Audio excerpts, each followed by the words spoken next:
জাতীয় নাগরিক পার্টি এনসিপির আহ্বায়ক নাহিদ ইসলাম বলেছেন, অন্তর্বর্তী সরকারে যে দুই ছাত্র উপদেষ্টা আসিফ মাহমুদ ও মাহফুজ আলম রয়েছেন তাদের সঙ্গে এনসিপির কোনো সম্পর্ক নেই।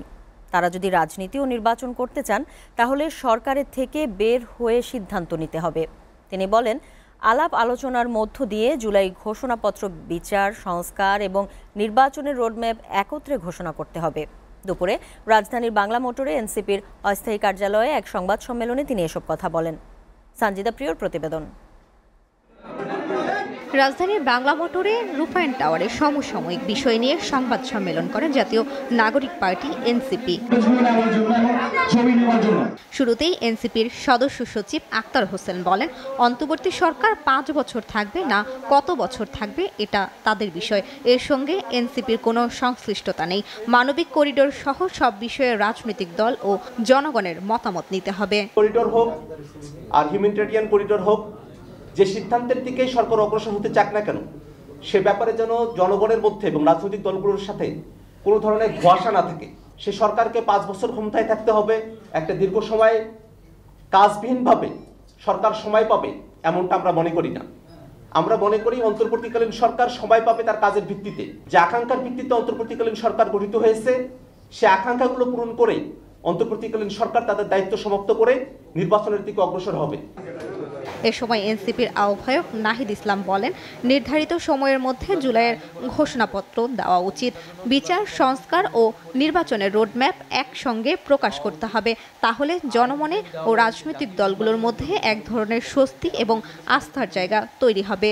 যে দুই ছাত্র উপদেষ্টা অন্তর্বর্তী সরকারে রয়েছে তাদের সাথে জাতীয় নাগরিক পার্টির কোনো সম্পর্ক নেই। যদি রাজনীতি করতে চায়, নির্বাচন করতে চায়, তাহলে তারা সরকারের থেকে সেটা পারবে না। তখন তারা সরকার থেকে বের হয়ে তাদের মতো সিদ্ধান্ত নেবে। এই নির্ধারিত সময়ের মধ্যেই জুলাই ঘোষণাপত্র প্রদানের ব্যবস্থা করা উচিত। এই ঘোষণাপত্র এবং বিচার, সংস্কার এবং নির্বাচনের রোডম্যাপ একত্রে ঘোষণা করা এবং সব পক্ষের সাথে আলোচনা করে একটা সুষ্ঠু সমাধানের দিকে যাওয়া। পাশাপাশি রাজনৈতিক দলগুলো এবং আমাদের জনগণের প্রত্যেকেরই আসলে দায়িত্বশীল আচরণ করতে হবে। সেনাবাহিনীর কাজ দেশের নিরাপত্তা দেওয়া, তবে রাজনৈতিক বিষয়ে হস্তক্ষেপ তাদের কাজ নয়। নির্বাচন কমিশন আস্থা তৈরি করতে না পারলে দেশের সুষ্ঠু নির্বাচন সম্ভব নয়। তাই স্থানীয় নির্বাচনের মাধ্যমে জনদুর্ভোগ কমানো সম্ভব বলে মনে করেন নাহিদ ইসলাম। সেনাবাহিনীর সাথে রাজনীতির একটা সম্পর্ক কখনো কখনো তৈরি হয়। আমরা 1/11-এর ঘটনা জানি। এই সকল ঘটনা কিন্তু আমাদের গণতন্ত্রের জন্য, আমাদের রাষ্ট্রের জন্য এবং আমাদের সেনাবাহিনী প্রতিষ্ঠান হিসেবে কারোর জন্য কিন্তু কখনোই ভালো ফলাফল নিয়ে আসেনি। আর যেটা কাজ, যার যেটা দায়িত্ব, সেটাই যাতে সে পালন করে। নির্বাচন কমিশন যে নিরপেক্ষতা, যে আস্থা, সেই আস্থাটা হারিয়েছে বলে আমরা মনে করছি।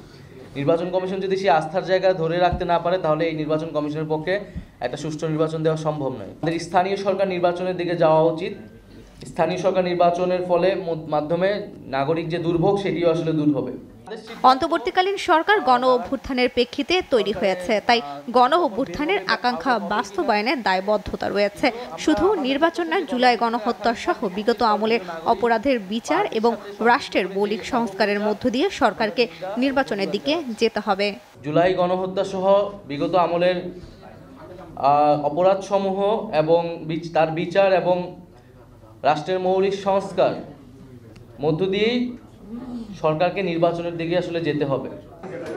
সঞ্জিদা প্রিয়, এসিটিভি, ঢাকা।